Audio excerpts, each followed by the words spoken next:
welcome to the podcast that is less skiing slalom and more Erling Haaland. It's the big man up top. Yes, it certainly is. How are you, Joe? Good, thank you, Ed. I feel like we're running out of Winter Olympic references, so make the most of it. Exactly, it's finished now, isn't it? It's done. Yeah, did you watch the curling final? I watched bits of it, and the rest of my family just went, no, this is far too boring. I thought it was great. It's so good. I thought it was incredible. So tactical. It's kind of like snooker, isn't it? Yeah. It's like snooker on ice. Snooker on ice. That's what they call it. famously, that's what they call it. Producer Tom, how are you? Yeah, cracking, thank you. I watched the curling final. Did you? Yeah, heartbreaking loss though. But you know what? Second place. Look, this is the most successful Winter Olympics UK's ever had. It is. Yeah, 3 golds, silver and a bronze. You absolutely take that. Cannot argue with that one bit. Joe, what are we talking about today? We are going to talk all things football. Football. We're going to have a bit of an extended football roundup this week because a lot has gone on. There's going to be some stories about some young players that have set the Premier League alight. Because the Premier League is almost entirely on the shoulders of lads in their late teens, isn't it? Yeah, absolutely, and that's very much changed over the last few years. But also, we want to acknowledge the stories around racism that have occurred in the last week. We think it's important to acknowledge that, talk about that, and think about what we can do in response to that. Absolutely. But before we do that, I think it's important that we do some quizzing, isn't it, Joe? Should we do some Bible Ballers? Yes, let's do that. So for first-time listeners, Bible Ballers is our quiz segment on this show, and it is all about a footballer or a manager whose first name is shared with a book in the Bible. So, are you ready, Joe? I am. Okay, here we go. And I will just add that I have taken some license with the name again this week. Sure. That's good to know. Thanks for being upfront. I'm just being honest. I appreciate that. Okay. Which Dutch winger had a 5-year stint at Ajax, during which he won FIFA Young Player of the Year at World Cup 94, followed by over 100 appearances for a Premier League title-winning side? So you've chosen a player that played before I was born. Well, we have to mix things up a bit, don't we? Yeah. This is a very, very well-known player. A Dutch winger. Mm. Tom, any ideas? Don't look here. If it's before you were born, there's no chance of me, Joe. Yeah. 94 World Cup. Yeah, he won Young Player of the 94 World Cup. I got into a whole rabbit hole about Golden Boot and Golden Shoe and all of that stuff. The name of that trophy, that honour, has changed numerous times. It has. They keep it fresh. Yes, exactly. A winger. Dutch winger. Young player in 94. It's all right, you can think about it and come back to it. I was going to say, look, you know the format. We can let you have a think about it. I appreciate it. I mean, the only name in my head right now is Dennis Bergkamp, but not a winger, also not a book of Dennis. But well, yeah. Is there creative license? Is he Denis? I don't know. Deuteronomy. that would be tedious. That would be really. But I wouldn't put it past you. I need a bit more time, please. Okay, you can have some time to think about it, Joe. Now, it's really important for us on the Big Man Up Top to, I think, cover this topic straight away because of how serious it is. But yet again, racism has reared its ugly head in football last week and this weekend, Joe, hasn't it? It has. So this all kind of started last Tuesday during the Benfica-Real Madrid clash, where Vinicius Junior was allegedly involved in some racist abuse that he received from Gianluca Prestiani, who is a Benfica player. There was kind of a conversation on the pitch, and you see Vinicius run to the ref and say, clearly has told him what's gone on.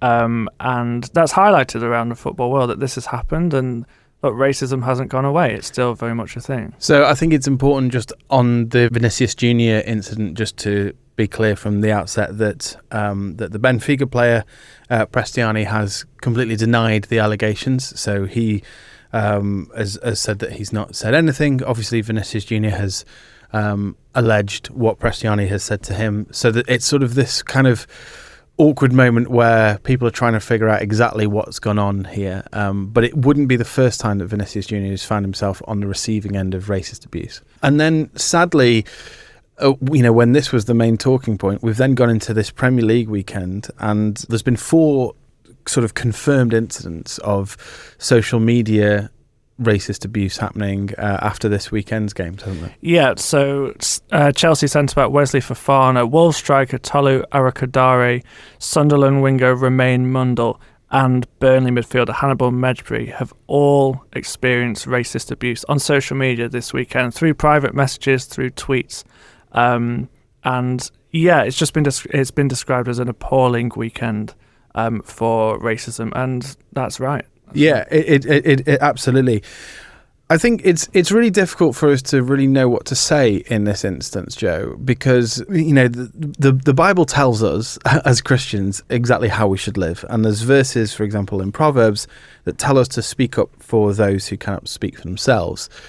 Now, obviously, we've got to sort of balance that in tension with, we're two white guys, three, including producer Tom, yes, in a studio, and so we don't feel like we're particularly the right people to maybe have this conversation. So we wanted to address it here, but we are definitely going to make sure that we cover this very soon, aren't we? In a much more well-rounded way than I think we could do in this conversation. Yeah, we want to acknowledge that straight away, that we aren't the people to sit here and make comment. I think, it's so important that we do talk about it, and we can't just ignore what's going on. It's important to acknowledge that racism is a sin. Absolutely. You cannot be a follower of Christ and have racist views. That is just going fully against what the Bible says and what Jesus Christ teaches us. But I think it's also important for us not to just sit here as three white men to pass a comment and say, this is how you should be. Because let's be honest, we are never going to experience what it is like to be a minority. It's so important for us to listen to those who have lived experience of racism. So yeah, we want to dedicate a whole episode, and I think it's important for us to say that now so that we do that. We want to hear the experiences of those people who have suffered racist abuse and kind of cover that in a good way, because we want to do this well. We don't want to just sit here and talk about it and then that's that. We want to do it very well, I think. Absolutely. And it's proving time and time again, as the statement from the campaigning group Kick It Out mentioned over the weekend, that this is sort of just continuing. This isn't a new thing. If anything, it's getting worse, and there's lots of things that we can talk about, lots of things that need to happen. It's a very complex issue, but what we can absolutely do is use the platform that we have here. We're very lucky that we have some wonderful listeners, plenty of wonderful listeners, and so we can use the platform that we have here to say what needs to be said. And I think that the thing that I would say that we can definitely 100% say in this moment is that everybody, it says in Genesis, has been created in the image of God. And so therefore, like you say, categorically, being a follower of Christ and racist abuse are completely incompatible. 100%. And before we move on, Arne Slot gave a quote in a press conference this week when he was asked about the Vinicius incident. He said, there is never too much that we can do about this. He said, there is never too much. We can't talk about this issue too much or enough. So let's keep doing it. Let's keep talking about it and raising awareness, because we can easily sit here and just assume that no one is racist and people will say I'm not racist, but it's a big issue. So let's keep talking about it.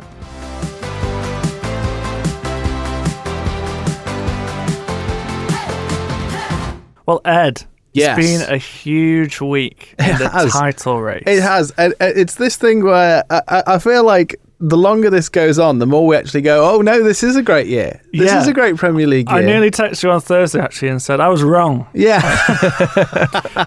What a season. Honestly, it's got interesting. It's got really interesting. And so many of us said weeks ago, the title race is done. Arsenal just look so good, best team in the world, as the Tottenham boss said after their game this week, which hasn't gone down well with the Spurs fans. No, what I would say is that certainly Arsenal are being the league is being helped by Arsenal doing their usual thing, but just not quite bottling it as much as they normally would. They're half bottling it. Yeah, and I think we've said throughout the whole season, the only team that are going to stop Arsenal from winning the title is themselves. Exactly. They've suddenly got to a place where they're not able to hold a lead. They went 2-0 up against Wolves, and I switched it off, I'll be honest. I went over to the curling. Yeah. as we said, this is more interesting, this is closer. And then I saw that it was 2-1, and it was getting squeaky bum time. Quickly switching back. I said, sorry, Beth, my wife. Curling is off. Curling is off. We're back to the Premier League. Well, let's start with Man City beating Newcastle 2-1 in what was really quite an exciting game. Newcastle have a terrible record away at Man City. Not actually changing that at all this year, but it ended up being, I think, closer than people maybe expected it to be. Yeah, it was. This is a big game. The pressure was suddenly on City, and City and Newcastle are playing each other a lot this season. They're playing each other a minimum of 5 times. Gosh. Twice in the league, twice in the League Cup, and now in the next round of the FA Cup. They could even play each other in the Champions League at some point. So they're getting to know each other quite well, but City just keep doing them over. Sick of the sight of Dan Burn, aren't they? They will. But this felt significant. I think City very much keeping the pressure on Arsenal. And Pep seems to have his pep back. Is that a phrase? Pep back? Yeah, pep in your step. Pep in your step. I don't know. He definitely looks healthier than he has done in previous years. And I think, we're kind of joking though. Like, you remember that sort of this time a year ago, and there was all sorts of questions about Pep Guardiola's mental health. We generally had a conversation, didn't we? Because there was that game where he came out for his post-match and he had scratches all over his head. Yeah, exactly. We had a conversation here saying, should we be concerned about Pep Guardiola's mental health? Which obviously we should be concerned about everyone's mental health, but he certainly looked like he was going through it. But I think it's hinged on that Liverpool result. Since then, he's pivoted from being slumped back in his chair to suddenly he cares again. And if I'm an Arsenal fan, I'm looking at Pep with the grit between his teeth, and I'm scared. The bit between his teeth. The bit is that the phrase? That's the phrase. Yeah. Grit between the teeth isn't good. Is it? Grit in the teeth is not a good thing. The bit is it's an equestrian metaphor. It's a horse riding. Yeah. Wow. The bit between the teeth. So it's your bit between the teeth. You're gritting your teeth. Yes. Do you grit your teeth? Yeah, you confused. do. I feel like you've got to grit the bit in your teeth, right? You can't just let it hang. Well, it's just a big bit of metal that gets put in your mouth. And what is that supposed to mean in this sort of sense? The bit between your teeth means you're focused. Of course. It's to help as keep a horse. Oh, right. On the straight and narrow. Maybe we should all try this. My mother was an equestrian, so there you go. That's where it comes from. Dressage or racing? Dressage. Show jumping. Yes, exactly. Wow. And you never got into it? No, because I really don't like horses. You strike me as someone allergic to them. No, not allergic. No? They're just a bit scary. They're scary. They're a bit scary. Stand behind them. Anyway, back to Man City. Back to a 2-horse race. Yeah. There we go. Very good. I want to talk about Nico O'Reilly, Ed, because he seems to be kind of coming on leaps and bounds. We're using a lot of phrases. Is that another horse one? Leaps and bounds. Nico O'Reilly looks fantastic, doesn't it? First name on the team sheet at the moment, isn't it? Which is remarkable. Young lad, 20, I believe, and he's played all over the pitch, hasn't he, for Man City? He has. He came through the youth system as very much a centre mid, sparked as the next Yaya Toure. Right. But then he got played at left back. And it seemed to work. They didn't have an out-and-out left-back. He went there and it worked. So I think people are surprised to now see him in centre midfield. But he's running the show. And I think this is what has struck me about this City team, is that when Pep gets a system right, there's no stopping it. And that's why I think City have got some real momentum. He's playing, again, very narrow. He's kind of played with Haaland and Marmoush up top. And then he's got 3 players behind him. Semenyo, Bernardo Silva and Nico O'Reilly, and it's working. And I think City just look like they have their act together a bit more. This was a huge win. The interesting thing about Nico O'Reilly is that, yes, he's still very young, but he was brought into the squad so young. Like, he feels like he's been there for maybe 4 or 5 years. He does. And so he's very much established. And it's that thing of sort of when you are bringing in 16, 17-year-olds into the firing line into the first team squad is that, they look accomplished by 2021. I feel like back in my day, Joe, you talked about players peaking at 27. Yeah. And now it's much younger, isn't it? It's 100%. It's 23, 24. You hear that he's 20 and you think, oh, he's been around for a while then. Yeah. Whereas, like, that's definitely changed from your day. Yeah. From the 90s. Hugely. Let's move on to the other side in the title race. The pace setters. We're going to continue with horse themes. Arsenal beating Spurs 4-1 in the North London derby. This became a bit of a rout in the end. It was quite a good game until around about the hour mark when Spurs seemed to just drop off as they've been known to do. But Arsenal again, just at the right time, looking really impressive. Yeah, and another 4-1 win against Spurs. I think this was the perfect fixture for Arsenal. Yeah. I think there's no one they'd rather play because it's such a motivator to go to Spurs and beat them. Spurs aren't playing well at all. I thought they were atrocious in this game. I didn't fancy them at all. They made a game of it with the equaliser, but that was very much from an Arsenal mistake. Yeah. I think they were unlucky with the second equaliser. I don't know if you saw that. The foul on Gabriel. I did. Absolutely shocking. Unbelievable. Yeah, come on. You've got to be better than that. It was just, good. I find it so unbelievable that a centre-back would go down so easily. That is such a huge risk in the penalty area. Yes, there's a hand on the back or whatever it is, so there is contact there. Yeah. But he has just thrown himself to the floor. And you just think, well, what if the referee spots that you've just launched yourself to the floor and then you've just thrown away a lead for your side? I think it's unbelievable that a defender would risk that. It's a big risk, yeah. And you're right. If it's given, people are looking at Gabriel as you've given away a goal here. So it's the game now, though, isn't it? You see a push in the box, and the defender's got the benefit of the doubt there. Eberechi Eze continuing to impress in the North London derby. He loves it. 5 goals against Spurs this year, against a team that he nearly signed for as well. So that's got to hurt. That's just to sort of rub salt into the wounds. Yeah, and Sky gave this stat that his last shot on target was the last North London derby. So he's not had a good time of it since then, but he just loves this fixture. And another player that really stood out was Gyökeres in this game. I think his best game yet for Arsenal. Yeah, galloping through. Yeah. Well, we've talked about Gyökeres in previous episodes. How he's again coming into form now that he's had time to settle in. What do we think of this idea that Spurs could possibly go down? Because we joked about it last week that Spurs could go down and Arsenal could win the title, and Arsenal fans wouldn't know what to do. But I mean, is it a possibility? Seriously? I think it is. I think no one really knows what Igor Tudor's going to do as a manager, and you saw this team sheet and you just weren't inspired at all. It was so defensive. They don't have an identity. They don't have any good forwards, really. I think Xavi Simons still looks way off the pace. He's got the ball, and he's just weak. He gets pushed off the ball so easily. It is possible. It would be the biggest relegation story since Newcastle, maybe? 100%.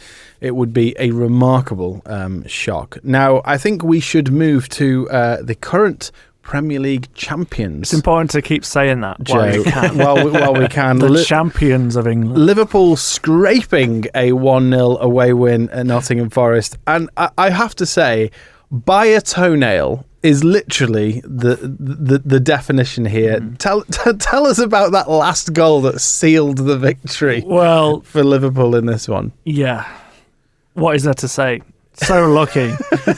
But a win is a win. But yeah, so McAllister had a goal in the 90th minute that was disallowed because it came off his elbow. Because he elbowed it into the net. Which I thought was ridiculous. It came off his back. And then 97th He's talking nonsense, Tom, I promise you. I mean, was it elbow? Hang on. It hit his elbow. He said himself it hit his elbow. This is going to be a silly question. Why can't you use your elbows? Oh, because it's part of your arms, isn't it? It's not your hands. It kind of cuts off. Yeah. Oh, really? So you can shoulder it? Yeah, shoulder is fine. Elbows and yeah. There's a fine line between the shoulder and the elbow. The thing that got me more about the McAllister, the one that was ruled out, was that it was more that he was stood right there and it was sort of booted against him, wasn't it? Yeah. So I think he wasn't looking at the goal. His arms weren't out or anything like that. It just sort of hit his arm and went in. But I think I'm just sad because what a way to win a game. Yeah. Just hitting you and going in. Yeah. Like, it would have been. I love that. And also, it's sad that. Did you see Konate's celebration? No, I didn't. So for that first goal that was disallowed, McAllister scores and cut to Konate. He's running back to his position at centre-back, but he does a cartwheel. Oh. He celebrates with a cartwheel, and then the goal is disallowed. Incredible. That's really sad. We need more Konate cartwheels, please. A canard wheel. A canard wheel, very good. So they end up then scoring in the 98th minute. Yeah. McAllister again, but there was, you look at the replay, Virgil van Dijk is very much offside. He looks offside, but it's because he's so big. you can't see the Forest defender behind him. They draw the lines, and the Forest defender who is behind him, his toenail is basically playing him on. And it is, if ever there was an argument for getting rid of VAR, this is it for me. Well, why? Well, because it's right. VAR didn't have anything to do with it. It's correct by the sort of letter. It's because he was level. It's just VAR's got nothing to do with it. It's just shocking. Anyway. No. VAR has nothing because the goal was given on the pitch. The argument against VAR is if the goal is disallowed because Van Dijk is offside. I will concede. Thank you. I will concede. But Forest players are all trimming their toenails now, though. Well, that'll make a huge difference. What on earth is going on at Nottingham Forest? Because they are the first team to have 4 permanent managers in the space of 1 Premier League season. I thought they played quite well. They were great. Yeah, they were really good, particularly despite losing. Yeah, particularly in the first half. That midfield looked like it's back because definitely under Nuno, it felt like Gibbs White and Anderson were there before he got sacked this season. They looked like they were going to propel Forest forward, and Sangare as well had a really good game in the number 6 here. So I think they looked really good. Pereira is known as a firefighter, so he's going to have to get this team playing well quite quickly. Got a great result away at Fenerbahce in the week. I think Forest might be all right. Actually. It's interesting. If Forest do go down, though, I think he would be the first Premier League manager to essentially play a part in relegating 2 different sides in the same season. Yeah. Great. which doesn't look good. So I think he's desperately hoping this could be his last ever job. He could save at least one club.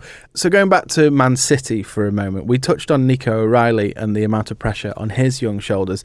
Liverpool also playing quite a young lad in this game, didn't they, Joe? Yeah, so Rio Ngomero came on for Mo Salah in around the 75th minute. And what's interesting here is he changed the game. He's 17 years old. He changed the game. He was direct. He was attacking.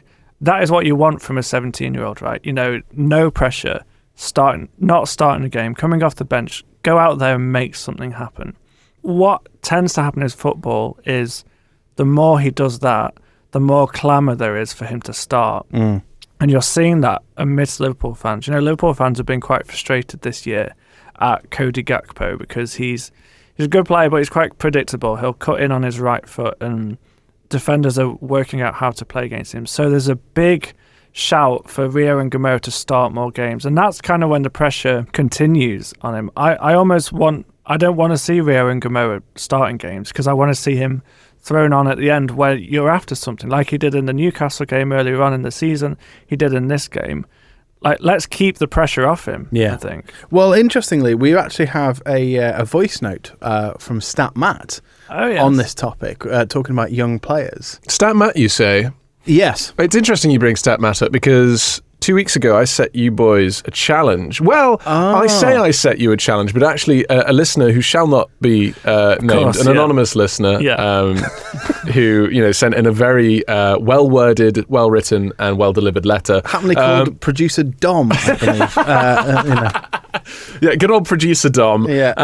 Sent us a letter begging for Stat Matt Jingles from you two boys. Does Matt want a jingle? We'll see if he wants a jingle. We'll check in the with results, after the result of these. But the time that I gave you was about 2 weeks, and that's elapsed. So it's time to see what you've got. It's Big Man Up Top's Got Talent, I think. I'm nervous. Do you have a jingle, Joe? I do. I was here quite late on Friday in a studio that didn't have cameras because I don't want me singing into a mic on film. Tremendous. I'd use that clip for socials. There's so many takes. So do you want to hear them? I would love to hear them. I think so. And when we hear them, I'm going to give my opinions on, but I'm not the final judge here. You're not? I'm not. I think it should go to the listeners. If they feel like getting involved, perhaps we'll do a poll. I think we should do it on the new Instagram. Absolutely. Let's do that. Yeah. We'll get a video of clips of both of these jingles onto the new Instagram at Big Man Up Top Pod, and we'll get a poll up, and we'll give it a week or something, shall we? Yes, I say so. And then by the time we have our next stat from Stat Matt, we'll have picked the final jingle to go on. Do you want to go first, Joe? Sure. Okay. Let's do it. Okay. So here's your jingle, Joe. Is it about big chances missed, or is it about clean sheets? Is it about expected goals, 'cause that's the one for me? Do you have a stat for a stat man? Do you have a stat for us, man? Stat man, stat man. It's Wow! There's a lot of auto-tune on that. Well There's a done. lot of auto-tune going. Oh my goodness. Self-a-cappella as well. Yeah, come on. Chorus. That was, Layered vocals, Tom. Oh, Absolutely love it. what Thank you. high production quality. Goodness me. so Joe, much. amazing. Well done. Ed? Yeah. What do you bring to the I'm table? worried now. All I'm going to say is I'm the father of two small children, Yeah. so we have recorders a lot around the house. Oh, yes. Yeah. Yeah, okay. This is brilliant. Yes. Okay. Okay. Are you ready? Yes, yes. The king of the stats, Matt Stat, taking care of the facts, Stat Matt, crunching numbers like that, Matt Stat, turning data to chat, Matt Stat, and all from his flat, Matt Stat. That's an assumption he might not live in a flat, when numbers fall flat. Fancy that, it makes sense because of Matt the Stat. Wow. That is Oh, man. Ed, They're you've both excelled so yourself. good. There you go. And you're so good at the recorder. The recorder. Thank you. Thank you very much. Both are so impressive. Very Thanks, different. Tom. Very different vibes, aren't they? But like, that's fantastic. I couldn't possibly choose now, honestly. But myself, I'm so pleased with both of them. Great. So yeah, definitely, we're going to have to put it to the listeners. You've heard both of them. Get in touch at Big Man Up Top Pod on Instagram. There'll be a poll that'll come out after this episode drops. So if you're not following us already, go straight there. And there's always podcasts at ucb.co.uk if you want to just email in. I suppose we'll take any. We'll take any. We'll take suggestions. anything. We'll take Please any- just talk to us. Any votes from any channels, we'll look forward to it. Look forward to it. On that, shall we play the voice note from Stat Matt? Stat Matt has a voice note for us. Louis Barry has gone from Barcelona's academy to Stockport County as he bids to go from prospect to first-team regular. Last season, he scored 15 goals in 23 League One games. This season, he struggled to make the jump up to the Championship with new side Sheffield United, with 0 goals in 9 games. Now back on loan at Stockport, can this be the season he kicks on, or will a former teammate of Jude Bellingham, Musiala and Cole Palmer just fade out?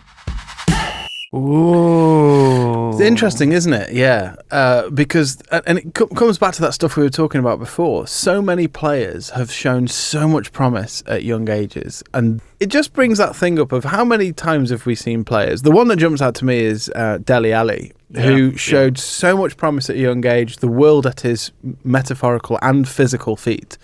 And basically just through one reason or another, but likely something to do with the amount of pressure that was put on him, just sort of gone off the rails a bit. And I'm not saying that's what's happened with Louis Barry here at all, but there is something to be said for when you tell a young player he is the next Bellingham, Cole Palmer, and then that doesn't materialise. That's quite a lot for a young player to deal with. It is, and I remember Louis Barry playing for Villa against Liverpool in an FA Cup tie, and it was a game where Villa very much played a second-string team. And Louis Barry scored, and it was a big moment because he was very young. And you're right, we just jump on that. He scores a goal, and everyone was like, "This guy, he's the next big thing, snap him up." And that's getting more and more heightened with the use of social media as well, isn't it? The one that I think about was Wayne Rooney. For me, there was lots of conversations around the class of '92 and all of that. You don't win anything with kids, but actually the way that Ferguson used to bring those young players through was measured broadly. Yes, he would sort of chuck some kids in at the deep end, but he knew what he was doing. I think generally, Wayne Rooney, when that happened at Everton.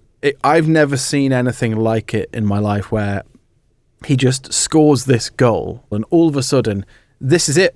All of England's hopes are on this lad. And you just think, goodness me, like, we're not, it's not like give him a year, see how he hacks it. It's oh, okay, well, there you go. He can do that once, so therefore he can do that every week. And it's remarkable, isn't it? And I think the England example is the peak of this chat. I think you think back to the last Euros, the big conversation was who is going to be that third midfielder. We've already got Declan Rice, we've got Jude Bellingham, who is also very young, and we pinned our hopes on him. But the conversation for that third midfield place was put on Kobbie Mainoo, wasn't it?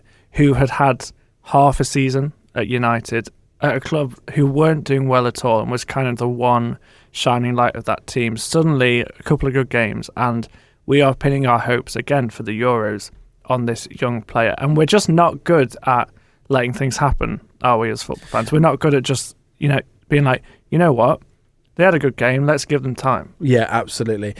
Something that I was hoping to bring at this point, Joe, because you know how I love my interviews. Oh, you love an interview. I love an interview. And we love your interviews. Yes, exactly. Now, I actually spoke to Joe Lowther from the charity Kick, yes. Our good friend Joe Lowther. Sadly, there was a bit of an issue with the audio, and it was completely corrupted. Oh, God. So I'm unable to bring you the actual audio, but I do have the transcript of what he said, and he said some absolute gold. Now, Joe is a Man United fan, and so I asked him about what he thought, and he said this amazing stuff that really jumped out to me. He said, I said, what do you think? Is it irresponsible that we play these young players too early? We expect too much of them too early. And actually, for the CEO of a charity that deals with young people, he came out with a completely different answer than I was expecting. He said, no, I think it's great. He was like, I love teenagers, and we need to be able to give them opportunities to lead and give them opportunities to take the bull by the horns, give them purpose in life, and actually that is a really good thing. He actually spoke very highly of Jurgen Klopp and said, in his opinion, he was hoping that Klopp would go in at Man United because what? I bet he was. Yeah, well, exactly, because in his mind, it wasn't that Klopp was a great manager, although he was. It was that Klopp had the same idea of what makes the DNA of a club, and he thought that actually, the thing that Klopp did really well at Liverpool was bring in this DNA of we trust young people, we trust young players. But the thing with Klopp, alongside that, is he brought young players in. He brought in Trent, he brought in Curtis Jones. But the thing that Klopp was lauded at the most was his man management, his getting alongside that person. He wouldn't just throw a young player in and expect results. He'd do that, but he'd get alongside them as well. And you could tell that those players really admired Klopp for the way he got alongside them. Yeah.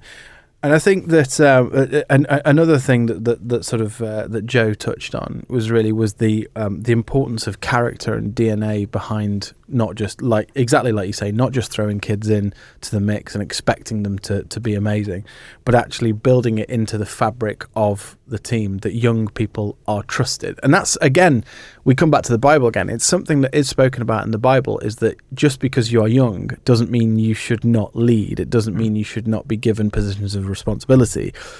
The Bible says, to sort of go back to Alex Ferguson, well, if they're good enough, they're old enough. But it's that we have to balance that with the intention, with the whole thing of we've also got to take care of human beings as well. Because that's naturally where this conversation goes, isn't it? And we have done that before. We've got these 16, 17-year-old players. I've got a whole list here of players that are 17 to 19. Esteval, Josh King, Miles Lewis-Skelly, Lewis Miley, Archie Gray.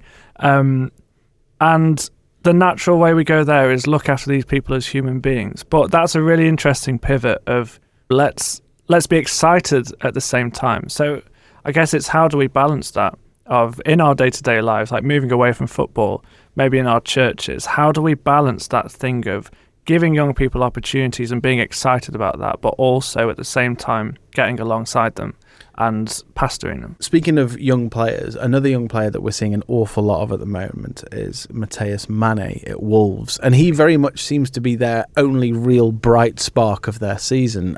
Losing 1-0 away at Palace, but putting up quite a good fight again against a struggling Palace side. So, how good really is that? But he seems to be one of the few bright sparks they've got, doesn't he? He does. And again, it's that thing of he's a bright spark, but don't pin your hopes on him. Yes. Isn't it? Like, let's be excited about what he can bring. And he's probably going to get a move this summer, I think. So this is my worry, is are we just going to see a big side come in for him in the summer and then throw him in, expect way too much, and then, But let's just let him develop as a person. He's 17 years old, and let's look at it as how exciting is this? How great is this? But let's not pile pressure on it. What do you think? Just moving on to Palace and Wolves, the situation with Oliver Glasner at Palace is a bit precarious, isn't it? He was quoted as saying something along the lines of "I'm not good enough." At the moment to rescue this situation, which was quite sad, wasn't it? It's a sad turn of events at that club. It's been such a downfall for Oliver Glasner. Look, less than a year ago, he was lauded as the greatest manager Palace have ever had, which he probably still is. But there's been such a fall from grace for him. He's very much fallen out with the board. He doesn't feel he's been backed enough. So he's making comments like this, saying that he's not good enough, the players aren't good enough to replace the players they've sold, which if you're a player there, you're just not feeling supported from the manager. So Palace fans have really turned on him, and I think they're probably keen to see him go as soon as possible. I think so. Just for a hard reset at that club is needed sooner rather than later. Moving away from the Premier League now, Joe, an interesting thing happened to Sheffield Wednesday this weekend, didn't it, sadly? Yes, they got relegated, and probably after the worst fixture you'd want to get relegated after. Yeah, not good. The Sheffield Derby. Do you call it that? The Steel Derby. Steel City Derby. Steel City Derby. That's a cool name. It's sad that they are relegated, but that's got to be a record. I'm assuming it's a record without even looking at it. But it is a record. To be officially relegated in February. Yeah, and obviously they've had this hefty points deduction because of what's gone on with the ownership. So this isn't a surprise at all, but just a season to forget for them. Hopefully they can get some good feeling around the club the last few weeks. Now it's officially confirmed. But yeah, not good. Sad times. Calvin Phillips, remember him getting sent off in this one for Sheffield United? And again, going back to the young players conversation, isn't it? Because he's a prime example. He came through at Leeds and he was so good in the Championship, came through, had a great season at the Premier League, and got that big move to City, and it's just gone downhill ever since then. And again, like Dele Alli, it wasn't that the talent wasn't there. You know, he was unbelievable that summer for England. Everything rested on his shoulders, and then you forget he played a Euros final. Yeah, remarkable stuff. And so, what did you make of the red card? It's a shocker, isn't it? Well, this is what I find interesting is I feel like it was shocking the first time I looked at it, and then I looked again and went, I don't know, it's actually a bit soft. And then I saw another angle and went, oh no, definitely that's a 6-game ban. Like I just don't know what to make of tackles anymore, to be honest. Yeah, Joe. it's hard to know, especially when they're all like slowed down all the Yes, time. well, that's what I think it is. I think There's too many angles. Too many as angles. well. You need to see it in real time. Yeah. For me, but it's a stonewall red. It does feel it.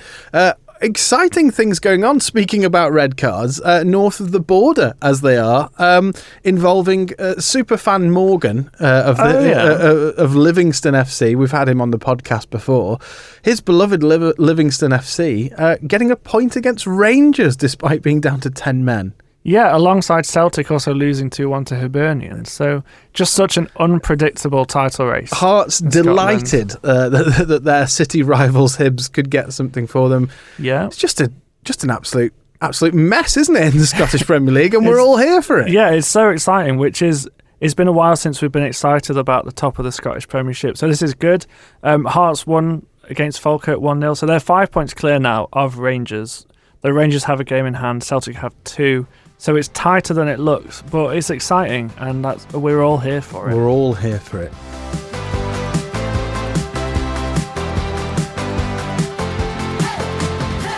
Right, Joe, time for Bible Ballers. How are you feeling? Not good. No. Okay, great. What you've done here, Ed, you've chosen a player that is before my time. Yeah, because football did exist before you. Before 1996. Yeah. I'll read the question out again. Please do. So, which Dutch winger had a 5-year stint at Ajax during which he won FIFA Young Player of the World Cup in 1994, followed then by over 100 appearances for a Premier League title-winning side? So young player in 94. Yeah. And then moves to the Premier League straight from there. Within a few years. So you're looking at... Won the Premier League in the late 90s. That's the last clue I'm giving you. So Manchester United. Possibly. Dutch winger for Manchester United. Or Arsenal. Oh, dear. I don't know. Do you have any guesses? No, none at all. No, okay. Are you going to stick with Dennis Bergkamp as your guess? Yeah, no idea. Okay, he's passing. Tom, any ideas? Don't try it. No, okay, fair enough. Well, I'm going to give you a few more clues, although I'm still counting this as a defeat. So if you get it from now on, it's not counted. If I said he was an Arsenal player, does that help? A Dutch Arsenal winger. Yeah. He left Arsenal, went to Barcelona. Who was that Mackay bloke? Rory Mackay. No. Roy Mackay. More well known. What was his name? Roy Mackay. Roy I think, Mackay, yeah. More well known than that. It was, of course, Arsenal legend, Premier League legend, I think it's fair to say, and Dutch legend Mark Overmars. Oh, of course. Yeah. Just before my time, Ed. Just before your time. You can't be expected to know footballers that were around in the 90s. Absolutely. How is Mark spelt?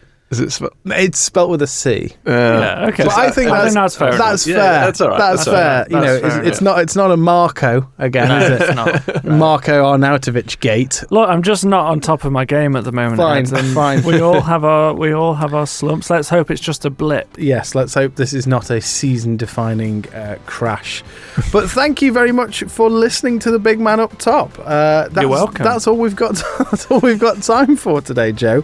Anything else you want to say? No. Good. Just get involved. Please, get involved, yes. Please email us, podcast@ucb.co.uk, and go to our Instagram page. Go to our new Instagram page at Big Man Up Top Pod. And yeah, just generally, please subscribe, review, all that lovely stuff. It really helps us to get the word out. And also make sure you tell your friends. There'll be a new episode out next Tuesday, won't there, Joe? There will. Thank you, Tom. Make sure you go to that poll on the Instagram, vote for your favourite song, and either Joe or Ed's song will go straight to the Stat Matt jingle, and you can hear them again in the outro of this show. Oh, incredible. Wow. Production.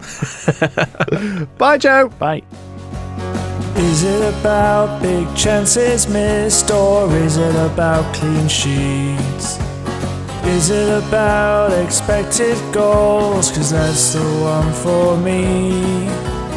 Do you have a stat for a stat man? Do you have a stat for us, man? Stat man, stat man. King of the stats, Matt Stat, taking care of the facts, Stat Matt, crunching numbers like that, Matt Stat, turning data to chat, Matt Stat, and all from his flat, Matt Stat. That's an assumption he might not live in a flat. When numbers fall flat, fancy that, it makes sense because of Matt the Stat.